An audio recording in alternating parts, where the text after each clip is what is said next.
오늘의 말씀 사사기 15장 9절에서 20절까지 말씀입니다. 블레셋 사람들이 쳐올라와서 유다 땅에 진을 치고는 레이 지방을 짓밟았다. 유다 사람들이 그들에게 말하였다. 당신들은 무엇 때문에 우리를 치러 올라왔소? 그들이 대답하였다. 삼손을 잡으러 왔소.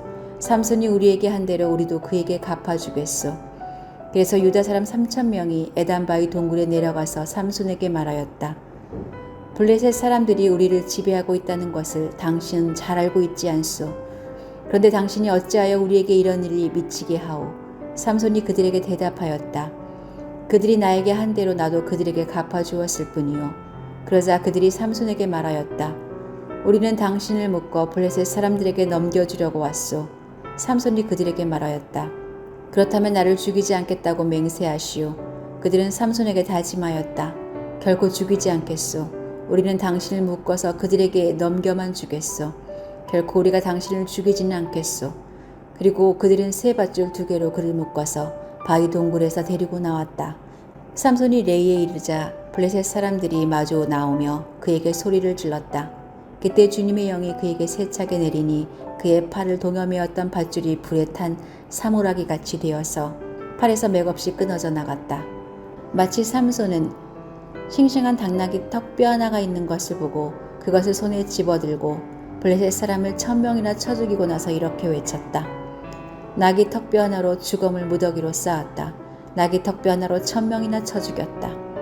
이렇게 외치고 나서 삼손은 손에 든 턱뼈를 내던지고 그곳 이름을 라말레이라고 불렀다.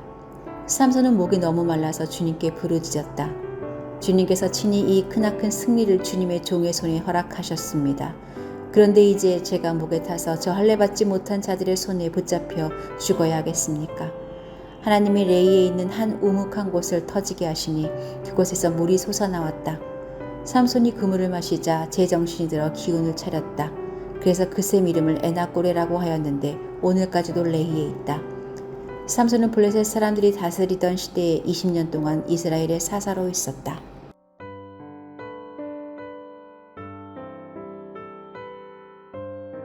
을사오적은 대한제국을 일본에 팔아넘기는 데 앞장선 당시 대한제국의 5명의 대신들을 칭합니다. 그들은 고종 황제가 한일 합병을 허락하지 않자 고종의 옥새를 몰래 훔쳐서 서류에 찍고 일을 진행시키기까지 했다고 합니다. 나라를 배신하고 자기들의 임금, 지도자를 배신했던 것입니다. 이렇게 나라가 망할 때에 일어나는 일들이 사람들이 개인의 이익을 위해 나라를 팔고 지도자를 팔며 서로 배신한다는 것입니다. 그런 면에서 사사시대의 말미는 이스라엘 공동체가 언제 망해도 이상하지 않을 그런 상황을 보여주고 있습니다. 블레셋 사람을 죽이고 숨어있는 삼손을 잡으려고 블레셋 사람들이 유다 지역에 들어와서 진을 치고 유다 지파를 괴롭힙니다. 이때에 유다 지파 3,000명이 모여서 삼손 앞에 나왔습니다. 우리를 이끌어 싸워 블레셋을 물리쳐 주십시오 라고 말하는 것이 정상일 것 같은데 그것이 아니라 지금 너는 블레셋 사람이 우리를 다스리는 왕과 같은 것을 몰라서 그들과 싸우는 거야? 좋게 말할 때 잡혀가자. 제발 우리 좀 살려줘. 이렇게 말하면서 삼손을 블레셋 사람들 손에 팔아넘긴 것이 오늘 본문의 내용입니다. 일반적으로 우리는 하나님의 능력으로 삼손이 나귀 턱뼈를 가지고 블레셋 사람과 홀로 싸워 1,000명의 블레셋 사람을 죽인 것만 생각합니다.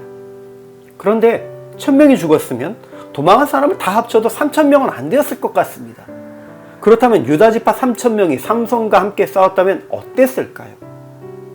비록 본문 말미에 블레셋 사람의 때에 삼손이 이스라엘의 사사로 20년 동안 지냈더라라고 기록되어 있지만 이후에도 기록된 삼손의 블레셋과의 싸움은 개인의 무용담일 뿐 이스라엘의 어느 지파 어떤 사람들도 삼손과 더불어서 블레셋과 싸웠다라는 기록이 없습니다.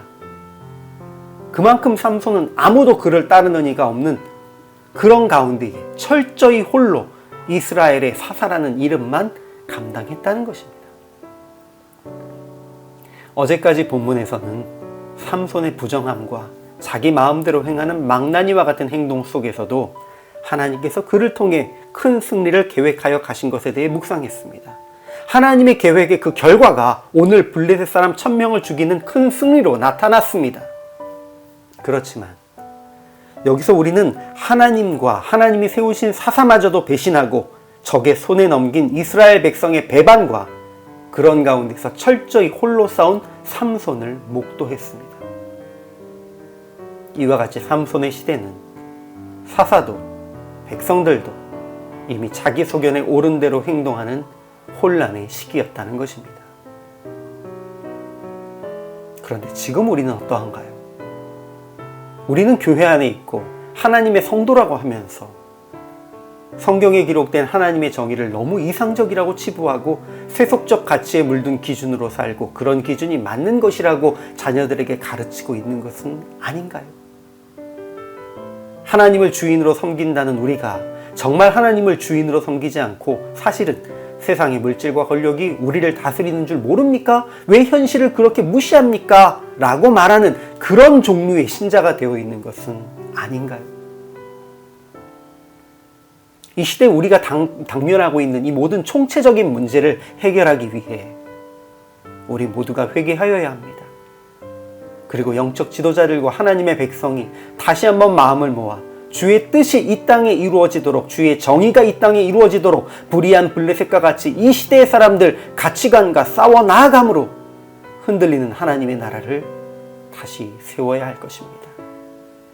그렇지 않으면 언제라도 우리의 믿음의 공동체가 흔들리고 망하도 이상하지 않을 상황이 지속될 수밖에 없습니다.